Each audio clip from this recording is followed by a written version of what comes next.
welcome back. This is the Laylo Show. I'm your host, Laylo. Make sure you like, subscribe, hit the notification button. Check out the ticket at the bottom of the video. Today, I know I'm kind of late. I've been gone a minute. I had some business I had to take care of. So, it is what it is. Anyway, we back. So, today we're going to talk about this photo that's been floating around. So some girl came to school. I think this school is in Virginia. One of the racist states in the United States of America. Let me make sure. I think it was Virginia. Is Virginia? Powhatan School? But anyway, so apparently there's been a lot of racial activity going on in this particular school. And before I get into the article, yes, it was in Virginia. The Black Panthers, there's a video of the Black Panthers showing up at the Virginia School Board meeting about this particular incident, but apparently it's happened more than one time. And it happens on a regular. So I'm going to eat my soup while we watch this video. Let's check this video out real quick. All right? It's the Laylo Show. Thank you. Okay. All power to the people. Put up the picture. Start over. Black Panther Party shows up because, well, there's a picture floating around of what looks to be a student saying, I kill N-words written on the arm. All right, so here's some of it. This threat must be taken seriously.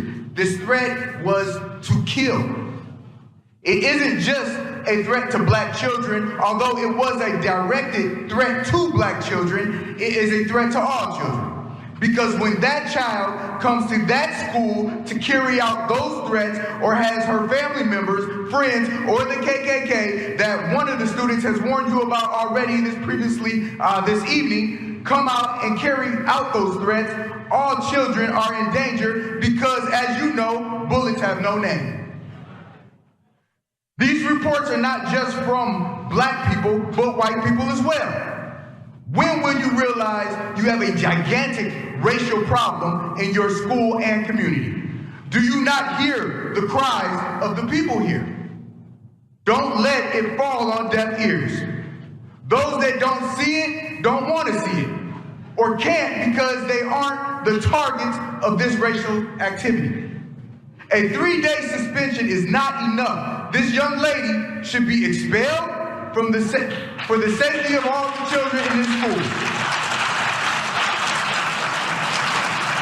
You all need to do what's right, and if you can't do what's right by these children, then it may be time for us to take action, a community, and get some different people in those seats.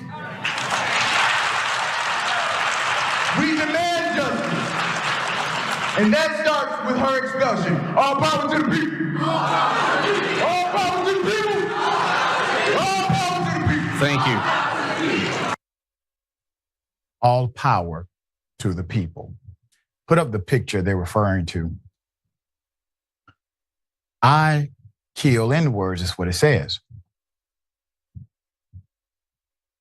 The Black Panther Party had to properly contextualize how this is not simply an issue that targets black students, even though they should not have to make this distinction. This is adverse to all students and the entire system of education there. Members of the original Black Panther Party showed up to the county school board meeting on Monday, addressed the floating image of a white female high school student, Powhatan student, that says, I kill N-words, written on her arm. The image has been circulating for weeks, but according to ABC 8 News, the concerns of both parents and students kept getting pushed off to a later date. Well, here's what happens when you decide to not engage your community. Some board members began what became a 3-hour session by condemning the racist comments and incidents cited by the students. Others called out the need for better discipline and policies regarding racist incidents like this. Quote, make no mistake, these were death threats and they should have been treated as such, said one board member. It's unclear what other disciplinary action the student faced besides in-school suspension, though if you let the kids tell it, nothing ever happens in these situations. In the meeting, one student recalled being pushed and called a racial slur, yet he received in-school suspension after pushing the student back in self-defense, he said. Another student said it was the norm, being called a monkey and a slave every day because his complaints went unanswered by administrators. Even a teacher spoke up as a witness to some of these incidents. Quote, today I had to send out no less than 3 kids because they thought the N-word is funny and I'm over it. They said in the meeting. Put up the principal. You see, the fellow with the 2 earrings who thinks he's hip and cool and connected, Dr. Christopher M. Summer. Buck stops with him. He is the chief student advocate. That's what you are, sir. I'm going to tell you right now, he looked like he don't care. He don't give 2 flying. Listen, I done seen dudes like this before. Experienced them all the time. No diddy. And he looked like he don't care. You are the chief protector in that school system for those students under your care. The county school board is made up of vice chairs, Mrs. Vicki Hurt, Mrs. Susan Smith, Mrs. Jeanne Wade, Chair Dr. James Taylor, and Mrs. Michelle Ward. According to ABC 8 News, in total, more than 50 people begged the county school system to take their experiences seriously. The school board agreed there's a need for change and proposed a workshop to further discuss the issue. Yeah. We know it's dire. Absolutely, it's bad. Here's what we're going to do. We're going to have another meeting and talk about it. That's it. You see, there's a reason why a school may have a what's called ZT policy, zero tolerance. That is to make sure that you eliminate not simply the individual from the developmental stages of education because of the disruption of racism and bigotry and bullying, but you also reshape the culture by showing everybody else who would like to engage in that kind of activity that we are going to handle this in a way that is so precise and so unapologetic that if you think it might as well, it is best for you for it to stay inside of your mind. Because as soon as it expresses itself on this campus, this will be your fate. That is how you transform student culture. Okay, so let's go to the actual article on this. This is on theroot.com. Excuse me. Now, this was one of the pictures that was exposed to the public. Some Caucasian kid, it looks like it may have been a girl, put this on her arm or his arm. I unalive N-word. So let's read the article. Members of the original Black Panther Party showed up to an intense Virginia school board meeting to take part in a discussion over the picture of a white student with racist threat written on her arm. The Powhatan County School Board meeting Monday evening addressed the floating image of a white female. Yes, okay, it's a white female. Powhatan High. This is high school now. This is not no little kid. This is actually high school. High school student with I unalived N-word written on her arm. The image had been circulating for weeks. But according to ABC 8 News, the concerns of both parents and students kept getting pushed off to a later date. Some board members began what became a 3-hour session by condemning the racist comments and incidents cited by the students. Others called out the need for better discipline and policies regarding racist incidents like this. Make no mistake, these were death threats and they should have been treated as such. True. This is actually a death threat. This is, and it's a high school student, so it's not a little kid. Said one board member, it's unclear what other disciplinary action the student faced besides in-school suspension. So this little girl, high school girl, wrote, I unalive N-word on her arm, and she got in-school suspension. Hit the like, man, make sure y'all hit the like button, please, because it helps with my algorithms. Please drop a comment below, any type of comment. I don't care if it's an emoji. It helps me with my algorithms. I'm trying to get these numbers up. I need to get 10,000 subscribers real quick. I really need 100,000, but I'll take 10 right now. So help me out. Hit the like button. Subscribe to the Laylo Show. I gotta get my words right today. But yeah, subscribe to the Laylo Show so I can give you content like this on a daily basis. Other than that, I gotta keep doing other hustles. You know what I mean? Until this little check start coming in. But anyway, so I unalive the N-word. In this day and time,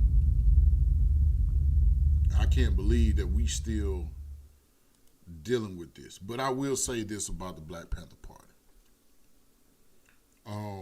And I can tell by the logos, these are members of the original Black Panther Party. There is another party called the New Black Panther Party.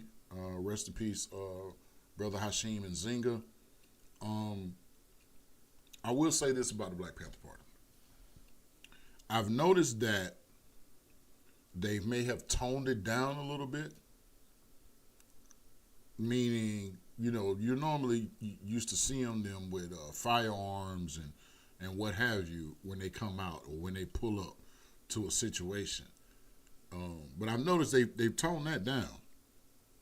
Even though they have the right to bear arms, they've been showing up,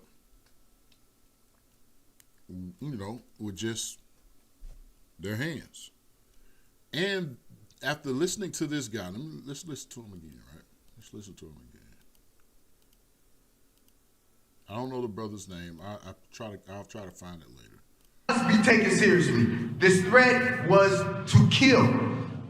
It isn't just a threat to black children, although it was a directed threat to black children. It is a threat to all children. Because when that child comes to that school to carry out those threats or has her family members, friends, or the KKK that one of the students has warned you about already this evening, come out and carry out those threats, all children are in danger because, as you know, bullets have no name. These reports are not just from black people, but white people as well.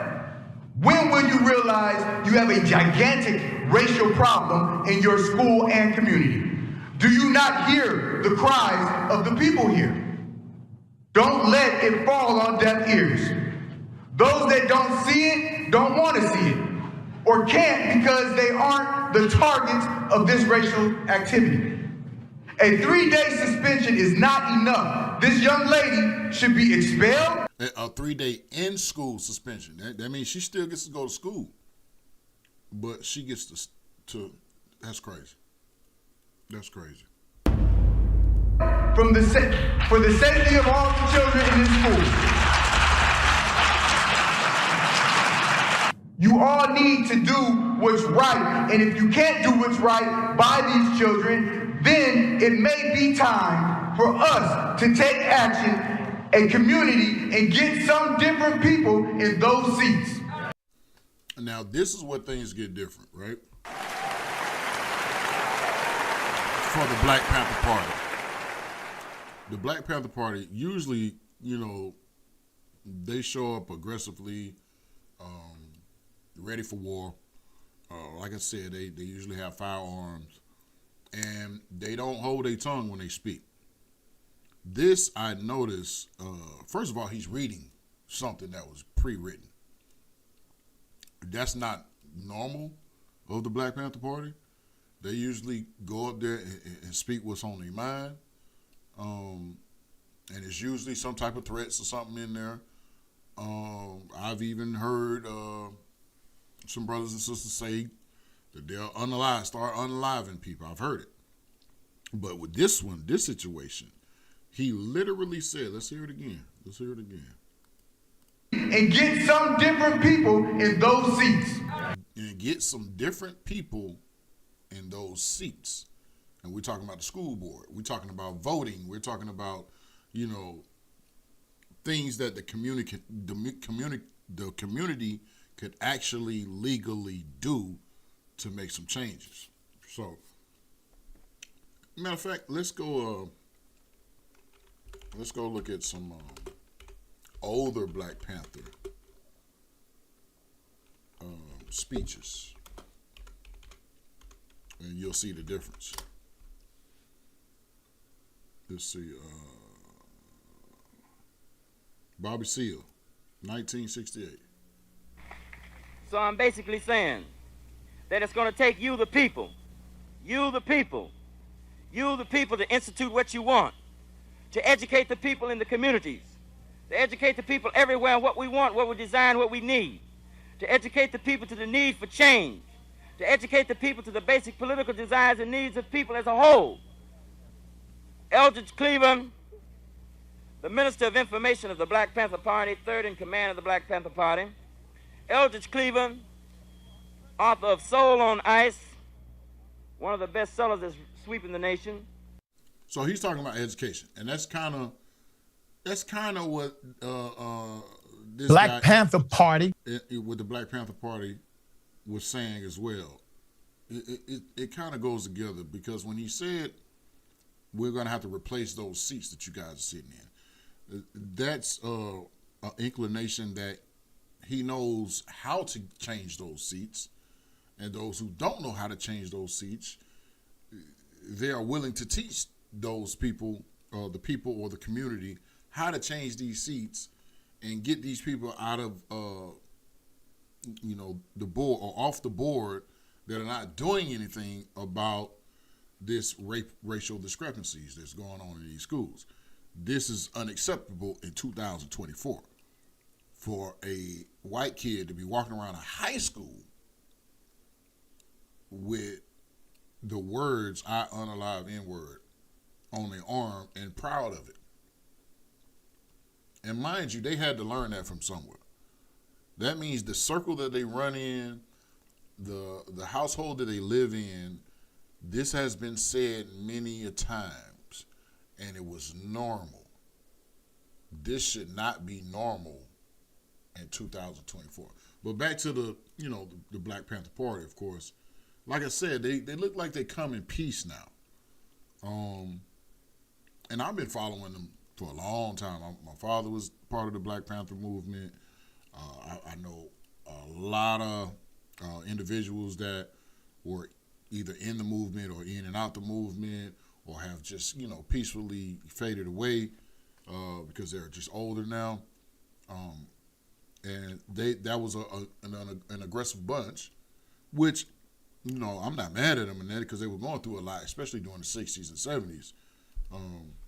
Let's go back to the history of the Black Panther Party, though. Let's go. Let's see what Rap Brown. No. There have been some aggressive speeches right? The Black Panther Party for Self-Defense is organized now throughout the nation. We are recognized internationally, and we advocate that all black people in America are taught what politics is all about and what our history is all about, so that we can have self-identity and we can know where our strength is. We will know our enemies and we'll know our friends. Report back here in the last Sunday's paper that we were anti-white, that we hold no bones, this is a quote, pick no bones about being anti-white. This is a bold-faced lie. We don't hate nobody because of their color. We hate oppression. We hate murder of black people in our communities. We hate the gross unemployment that exists in our communities. We hate black men being taken off into the military service to be fighting for our racist, decadent American promise us freedom. And see, back then there was a lot going on that was never documented or caught on camera because there wasn't any cameras around at the time. There was a lot of black people who were lynched or still getting lynched. And when I say lynched, I mean hung from a tree or just flat out unalived with the poo-poo, the pow-pow, no diddy. Back then it was a lot going on, and they had a lot that they wanted to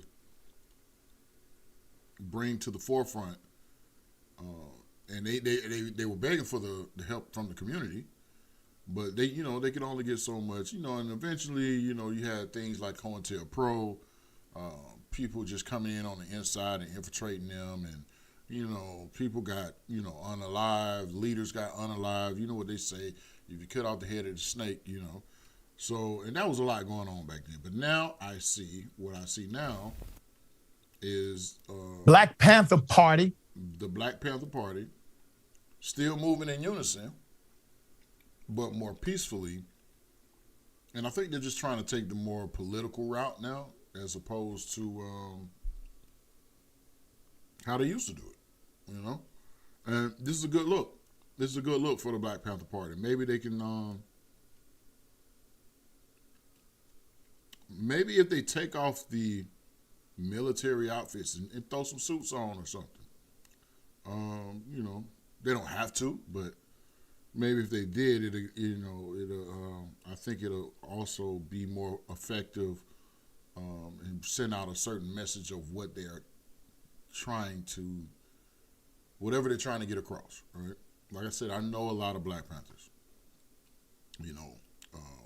Power to the people, you can find footage of me or pictures with me with a lot of them. And, but I've always said this to myself, like maybe if y'all just clean it up a little bit, put the guns down, the pow-pows down, then maybe you'll get your point across a little bit more because they're smart. All of them are smart. They, when you join that community, they teach you a lot of things, especially when it comes to politics. Anyway, but yeah, shout out to the Black Panther Party going out there to Virginia. That's major. And shout out to Rashad Richey for reporting this, because I don't see this anywhere online. I don't know why. And I'll put the link over here for The Root so you can read the entire article of what happened that day. But yeah, man, Virginia, Powhatan, Virginia, Powhatan High School in Virginia. Yeah, y'all go look into that. We got to see what's going on down there in Virginia. Even though Virginia is one of the racist states in the United States, we need to see what's going on down there, because that shouldn't be happening. I unalive any word on it. I mean, that's crazy. Come on, what we doing? What we doing now? It's 2024. All right, you got mixed babies and everything out here now. What we doing? All right.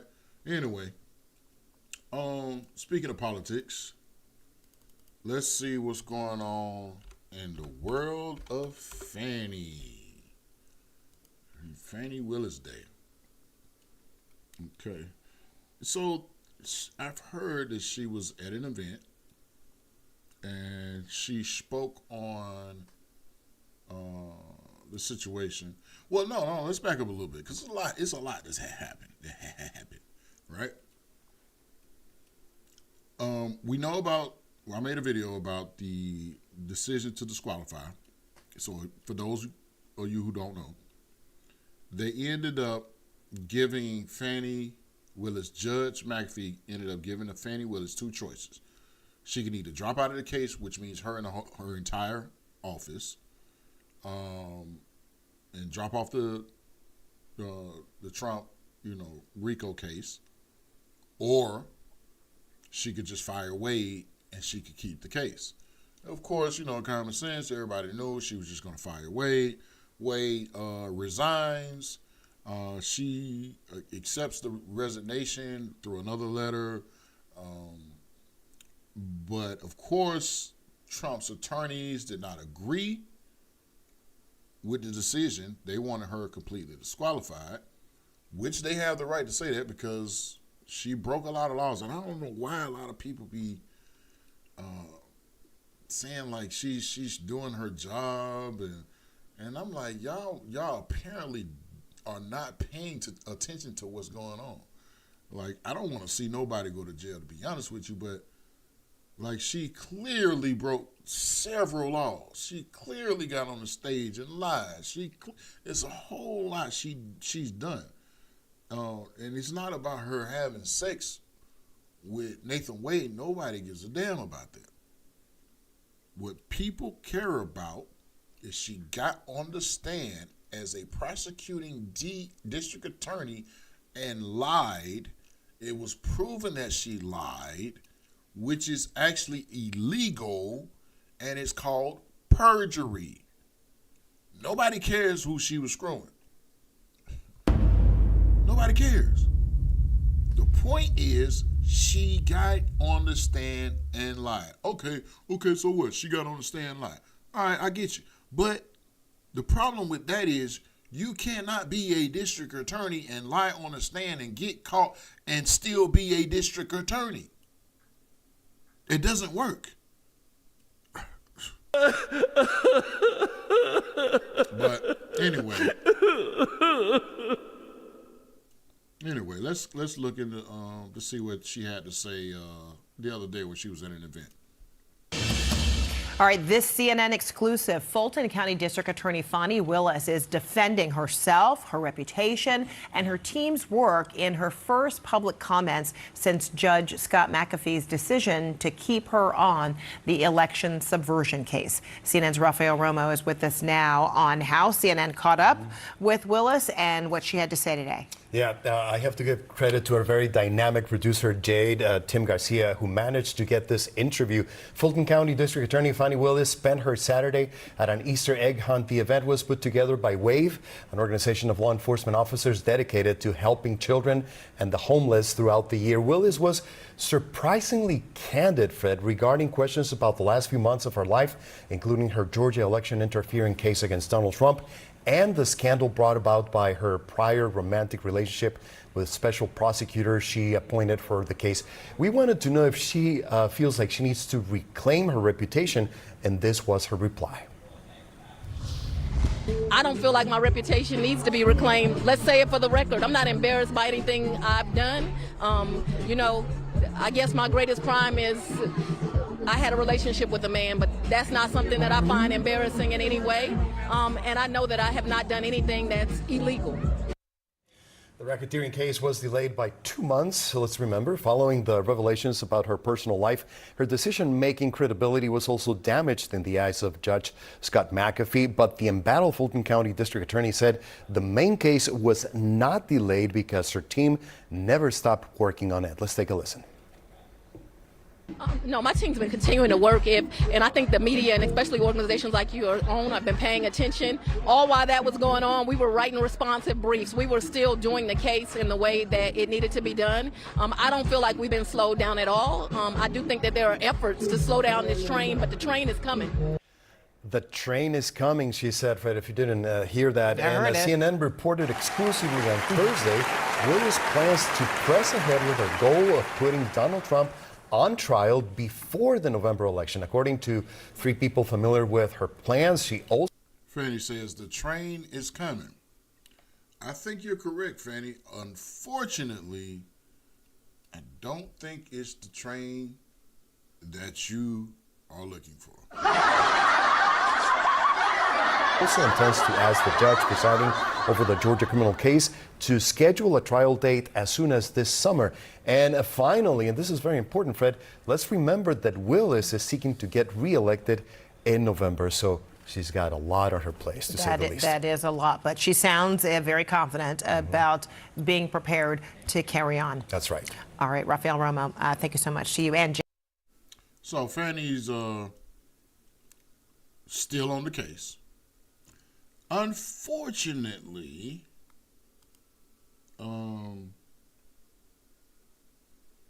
she still has problems. She still has issues. She lied about several things, like I said before. She committed perjury, and the ethics board and committee and other people, the bar, they're all after her. She's already been subpoenaed.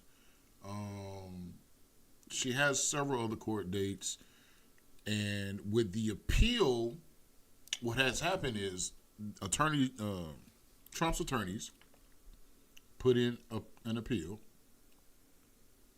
and which puts a halt on the case. All right, so for those who don't understand how the court system works or whatever, let's say you get charged with a crime, right? You get indicted, right?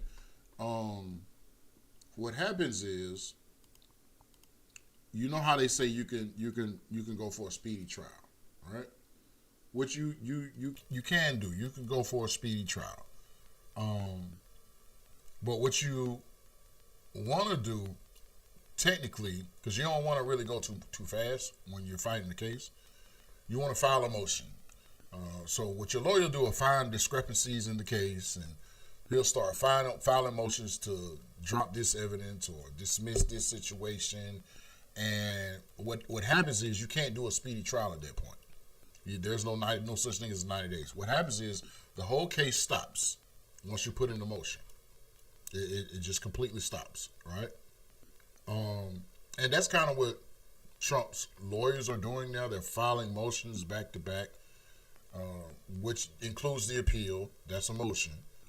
And which is going to halt the case. You can't move forward the case until motions and appeals are already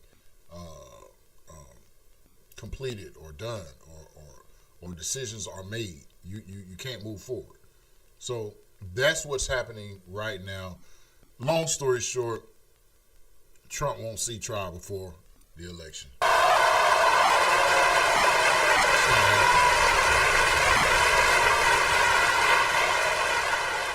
It's not happening.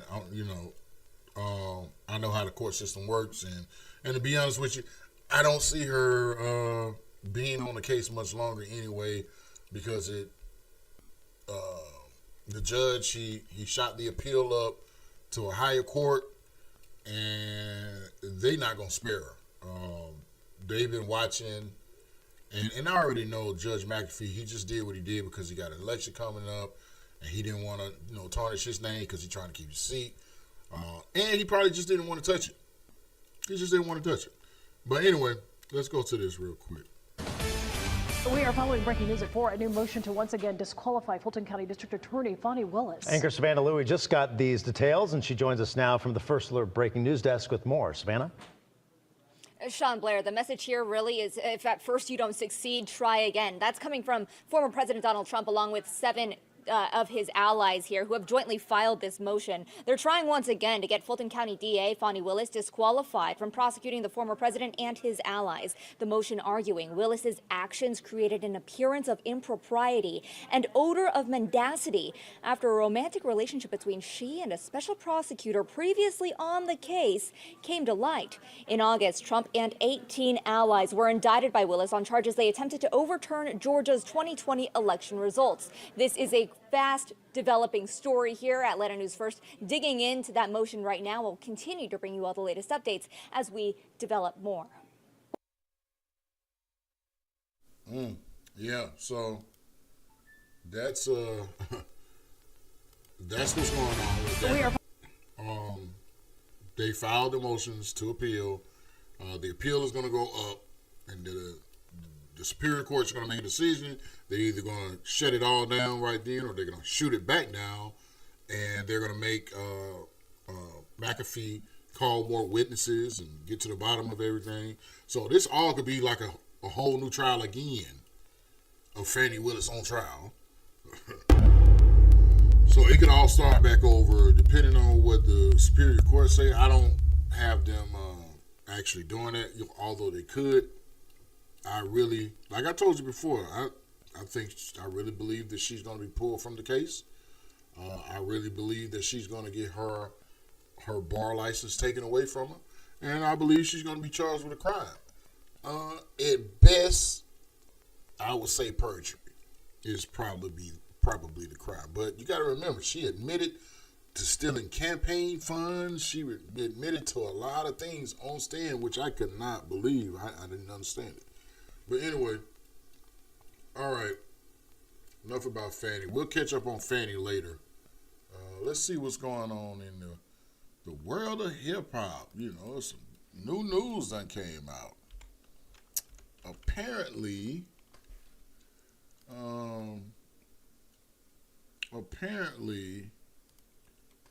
Future, my homeboy from Atlanta, Future, Metro Boomin, homeboy from Atlanta, and Kendrick Lamar drops a diss record. Let's see what academics had to say about it.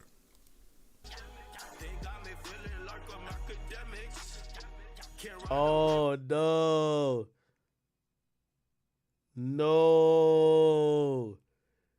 Yo, chat. Yo, we got it all broken down. Here we go. All right, chat. So here we go. Check this out. This is allegedly the moment. Now, again, I'm saying allegedly, but we have strong proof. We got niggas in the club hitting me saying, this was the moment. Remember, this song dropped at midnight. Where was Drake at midnight? Look, chat. Drake was in Miami at a place called Kiki on the river. They say this is Drake in the back right here on his phone. His phone going. Niggas like, yo, Kendrick violated. Yo, that nigga called you a bitch. That nigga say, yo, you a light pack, you trash. That nigga say, yo, he about to fuck the big three. He about to violate y'all niggas. They said this is Drake. Look, man, act be tripping, man. Act be putting a whole lot on.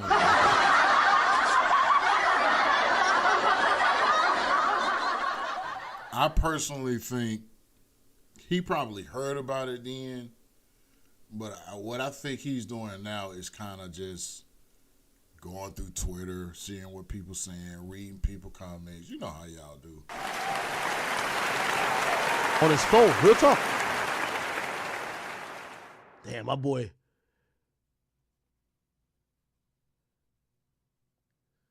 Oh, nah. Yeah, he locked in. That's what I want my GOAT to do, though. Yeah, Drake, get out of that club. Listen, them scallywags gonna be here next week. Get out of that club. Go lock back in. Go get 15 scented candles, my nigga. Go get a motherfucking Bible. Go get like one of these, like go get Boy Wonder vinyls. Go get, what's that new nigga name? Binks or whatever his name is. Get them niggas, lock them in the embassy, and just cook up bars. That's all we need. Nigga, just go get the scented candles, gang. Let's get back on our Grizzly. You ain't gonna find a hit song in Kiki on the river. Get out of this club, bruh. This is how I want my GOAT to be. Word? You can imagine Drake holding his phone like he wanted to fucking crush it with his bare hands. He looking at this bitch ass nigga Kendrick, man. This pussy nigga. So I don't know what caused this to happen. I'm not gonna play the song. Y'all gotta go look up the song. You know, they're gonna kill my live for that. But the record, I mean, don't get me wrong. I love Kendrick Lamar. I love, of course I got love for Future. No Diddy. Drake, I rocks with Drake. J. Cole, you know, he cool, you know, but that ain't no, he not on my playlist, put it like that. You know, not that I don't rock with him, he's just not on my playlist, that's all. But everybody else is, you know. And I heard the verse, the Kendrick Lamar verse, I heard the Future verse. I mean, everybody else heard the diss. I didn't too much hear the diss because I'm from the old school. You know, we drop, you know, we put an address to it. You know what I mean? We dropping names. I didn't hear no names being called. I heard a couple of lyrics that was probably repeated or whatever, but I didn't hear no name drops, you know? So I personally think it's all orchestrated. I truly believe that Drake was surprised, but I believe that people knew that was coming. I truly believe that, and it's a big money play. It's a money play. I mean, if you think about it, Drake, Kendrick Lamar, the big three. The big three. If you think about it, the big three: Drake, Kendrick Lamar, and J. Cole. Right?